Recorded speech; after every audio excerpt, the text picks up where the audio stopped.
Hey Lancers, Mr. M here coming at you with a video for 11.4, and I believe this should just be video number 1 of 2. In this video we are talking about finding the volumes of a prism and the volume of a cylinder. So first of all, starting with a prism, just remember prism is simply a shape in which you have the base on the top and the base on the bottom are equal. So you can see me just tracing this red guy here. That's the base there, and then that's going to match the exact same base. And I know I'm using the term base, but it is basically the bottom and the top are exactly the same, or it could be on the side. So look at this green structure here. So notice that those guys are exactly going to be the same as well. All right, so that's what constitutes a prism. And super easy formula, but I guess in terms of definitions, let's talk about that. Volume is simply the space that occupies, or the space that a figure occupies. All right, so we talked about in the previous section surface area, which is the area of all sides put together. Now this is simply just everything inside. All right, I'm going to skip a couple things here. I want to skip down to the important stuff, but in its most basic form, the volume of a prism is the base times the height. And when we say base, we are talking about the area of the base. Alright, and just like when we were finding surface area, that base could have a variety of definitions, right? Based upon the shape it is. So it could be a regular polygon, right? Which is half times the apothem times the perimeter. Could be a triangle, which is a half times base times height, a rectangle, or whatever, right? Could be a variety of shapes. So all we're going to do is we're going to take that base, and then whatever that height is, we're just going to multiply it by that. All right? So let's try an example. Real easy example here. This is find the volume of a rectangular prism. So notice that we are calling this a rectangular prism, whereas I know all the sides here are rectangles, but we're going to look at this guy here, right? So that's our base. So first things first, what do? We always write our equation. So base times the height. If you wanted to get a little more specific, we can say length times width times the height. And what's our length? It's 24, and our width is 20. And then our height is, oops, let me take that out. Our height is 10. So multiplying all those together, I guess let's kind of do one more step here. This would be 480. That's 10. And so notice our final volume is going to be 4,800. And notice the unit change here. It is now centimeters cubed. All right.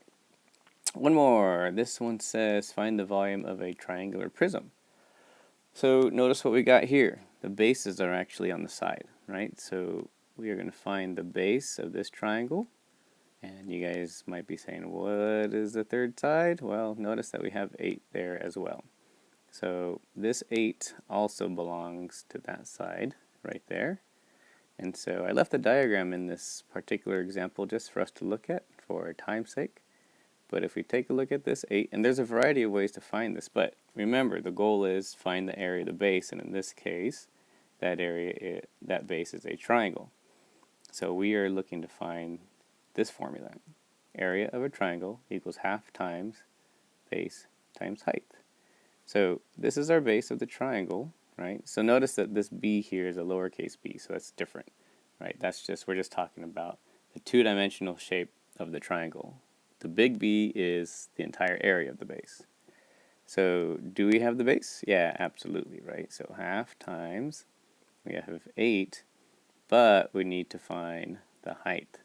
So there's a variety of ways to do it, but in this case, since we know it's a equilateral triangle because they're all 8s, right? We know that every angle is 60 degrees.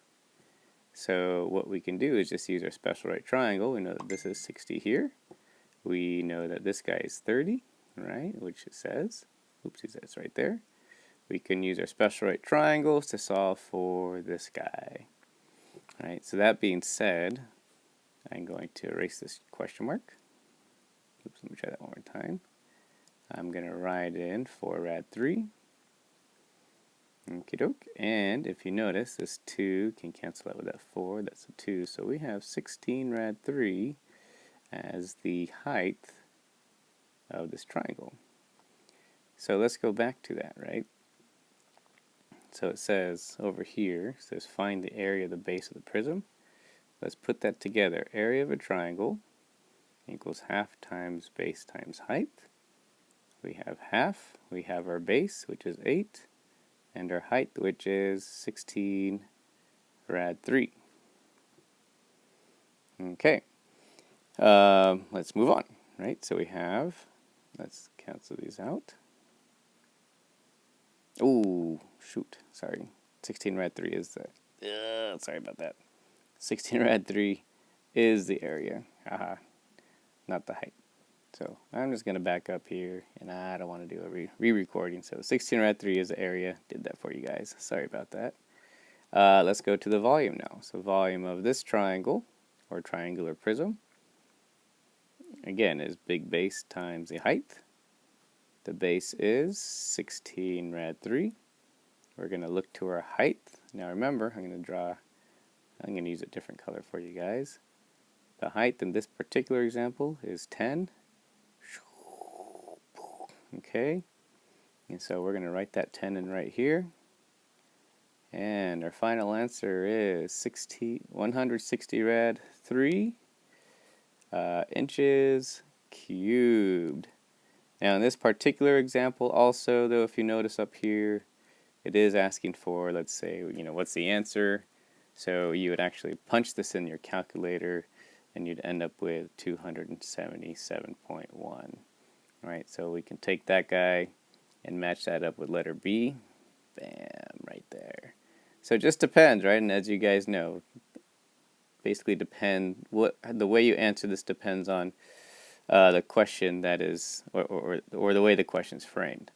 So if it says answer in exact answers, we're going to use that one. If it says answer in a decimal, we simply use that one. All right, and obviously that should say rad 3. Okay, folks, hopefully that helped. See you at the next lesson.